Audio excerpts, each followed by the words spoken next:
deputado João Oliveira. Muito obrigado, Sr. Presidente, Sras. e Srs. deputados.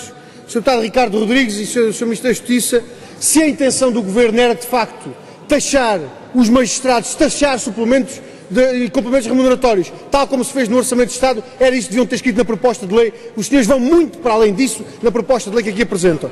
E, Sr. Ministro da Justiça, a defesa da independência do sistema judicial não se faz com retórica, faz com decisões e opções políticas. E o Sr. Ministro, enquanto líder parlamentar do Partido Socialista, votou nesta Assembleia da República, na legislatura passada, uma alteração ao Conselho Permanente do Conselho Superior da Magistratura, que pôs, em maioria, os membros eleitos pelo poder político em comparação com os membros eleitos pelos magistrados. E isso é aumentar o controle político do sistema judicial. Sr. Presidente, Sras. e Srs. deputados, o debate que agora fazemos está muito inquinado pela propaganda governamental que tem intoxicado os portugueses com falsidades e manipulações, procurando criar uma ideia errada em relação às propostas que agora estão em discussão. O que essa propaganda do Governo procura esconder é a verdadeira estratégia de limitação da independência dos juízes e de controle político do sistema judicial que este e o anterior Governo têm procurado concretizar, utilizando para isso todos os meios ao seu alcance, desde as alterações aos códigos processuais até à alteração da composição dos órgãos dos Conselhos Superiores ou ao próprio mapa judiciário. Com ou sem o apoio do PSD, com ou sem pactos para a Justiça, o Governo e o PS tudo têm feito para que tenhamos um sistema judicial amordaçado e controlado a partir do Ministério da Justiça ou do próprio gabinete do Primeiro-Ministro. Neste processo concreto da alteração do Estatuto dos Magistrados, a propaganda governamental tem sido particularmente enganosa e importa que se contrariem parte das falsidades que têm sido repetidas. Em primeiro lugar, não estamos perante propostas que apenas concretizam os cortes salariais impostos pelo Orçamento de Estado. Estamos sim perante propostas que impõem novas e acrescidas reduções remuneratórias aos magistrados de forma permanente e definitiva, assumindo o Governo particular poder na sua definição em concreto e garantindo por essa via uma posição de maior controle sobre os magistrados e o sistema judicial. Em segundo lugar, ao contrário do que a propaganda do Governo procura afirmar, o Estatuto Remuneratório dos Magistrados Portugueses não resulta de um assalto que os magistrados tenham feito aos orçamentos de Estado ao longo dos anos.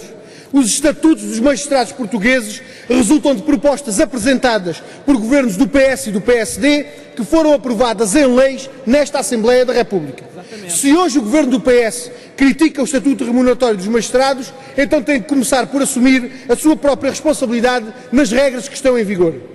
Por último, importa ainda contrariar a propaganda governamental, relembrando que os estudos europeus comparados sobre os vencimentos dos magistrados indicam que os magistrados portugueses se encontram na metade inferior das tabelas, quer na comparação com os vencimentos dos magistrados noutros países europeus, quer na comparação com os salários médios em cada país.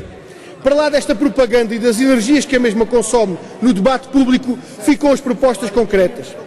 As propostas que o Governo nos traz à discussão não têm em conta que as especificidades do exercício de funções dos magistrados e as limitações que lhes são impostas têm que ter correspondência no respectivo estatuto legal e também remuneratório.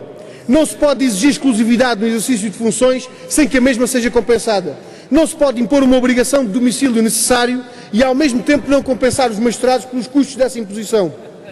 Não se pode impor um dever de reserva e a proibição de exercício de outras funções remuneradas, mesmo depois da aposentação ou da jubilação, sem se prever a devida compensação.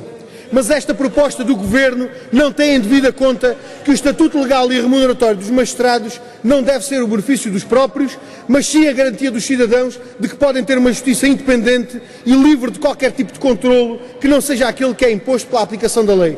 Esta proposta do Governo, mesmo antes de ser aprovada, já começou a produzir consequências. Os efeitos destas medidas do Governo já provocaram uma sangria entre os magistrados, particularmente, e concluo, Sr. Presidente, particularmente entre aqueles que, com mais experiência e capacidade, que preferiram abandonar antecipadamente as suas funções do que verem reduzida de forma agravada as suas remunerações ou as suas condições de aposentação ou jubilação.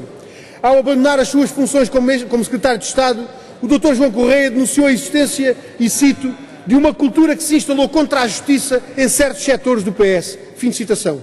Esta proposta parece ter a sua origem nestes setores do PS, que agora decidiram fazer também do Estatuto Remuneratório dos Magistrados uma forma de garantir o controle do Poder Judicial pelo Poder Político e, nas palavras da Comissão Permanente do Tribunal de Contas, apoucar e aviltar o Estatuto e a condição dos magistrados. Para isso não conta o Governo com o PCP. tal como fizemos em relação aos cortes salariais impostos aos trabalhadores da administração pública, também em relação aos cortes que agora o Governo pretende impor aos magistrados, o PCP votará contra. Disse.